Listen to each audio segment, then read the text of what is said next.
طويل الشوق يبقى في اغترابي. میرے مصطفیٰ کریم علیہ السلام نے فرمایا بدترین دعوت ہے جس میں امیر بلایا جائے غریب نہ بلایا جائے. وہ بدترین دعوت حضرت ابراہیم کا طریقہ رہا ساری زندگی مہمان نوازی. ایک وقت ایسا آیا کہ اللہ تعالیٰ نے حضرت ابراہیم کو بہت زیادہ مال عطا فرمایا. اتنے اونٹ گنے نہیں جاتے، گائیں اتنی زیادہ کہ شمار نہیں ہوتی، بکرے بکریاں اتنی زیادہ کہ شمار، بہت زیادہ مال اللہ نے عطا فرمایا. اور ابھی کچھ عرصہ پہلے آپ پیچھے جائیں نا تو جو لفظ مال تھا وہ روپے پہ تو بولا ہی نہیں جاتا، وہ جانوروں پہ بولا جاتا. بہت زیادہ مال اللہ نے دیا، بکریاں، گائیں، اونٹ، بیل، بڑا کچھ. رب کریم نے فرشتوں سے فرمایا کہ واتخذ اللہ ابراہیم خلیلا، ابراہیم میرا دوست ہے. تو فرشتے کہنے لگے یا اللہ جسے اتنا کچھ دیا جائے اس نے دوست تو بننا ہی ہوتا ہے، تو نوازا ہی پڑا ہے، اتنا مال، اتنے کھیت کھلیان، اتنا کچھ. اللہ کریم نے فرمایا جاؤ آزمائش کر لو، امتحان لے لو. فرشتہ امتحان لینے پہنچ گیا. حضرت ابراہیم کے جانور چر رہے ہیں چراگاہ میں، حضرت ابراہیم بھی ہیں، غلام بھی ہیں، بہت بڑا ریوڑ ہے.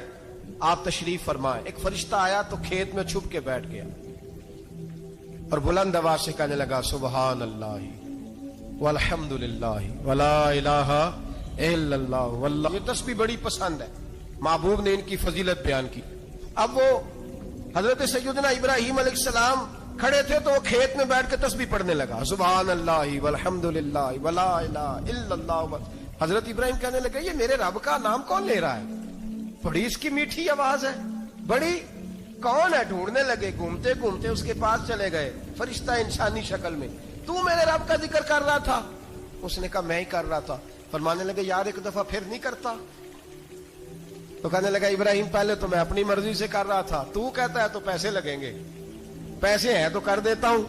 حضرت ابراہیم کہنے لگے بول تو کیا لے گا؟ میرے اللہ کا ذکر سنانے کا کیا لے گا؟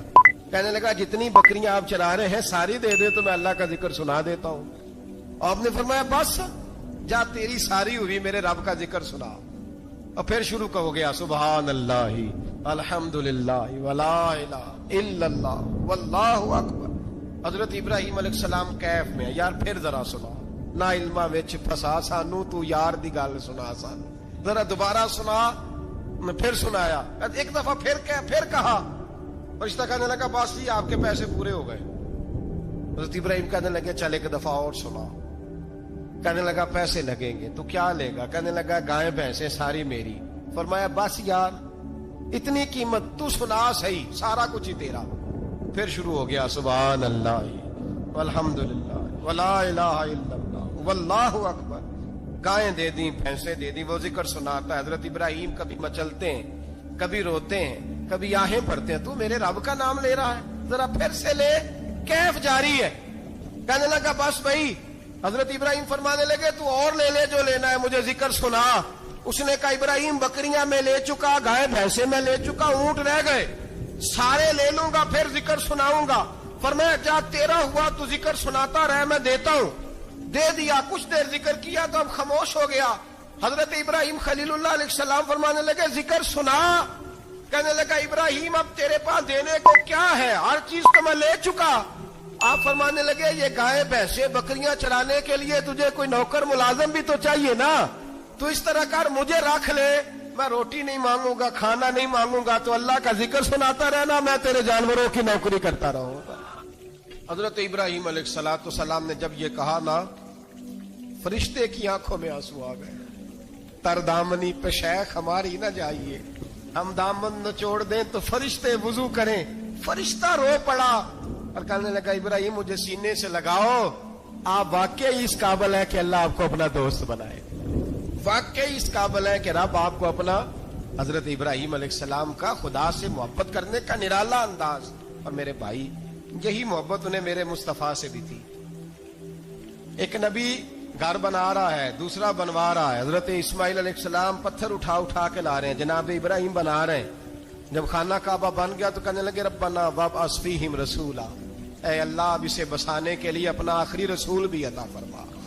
نبی پاک فرماتے ہیں میں دعا ہوں حضرت ابراہیم کی.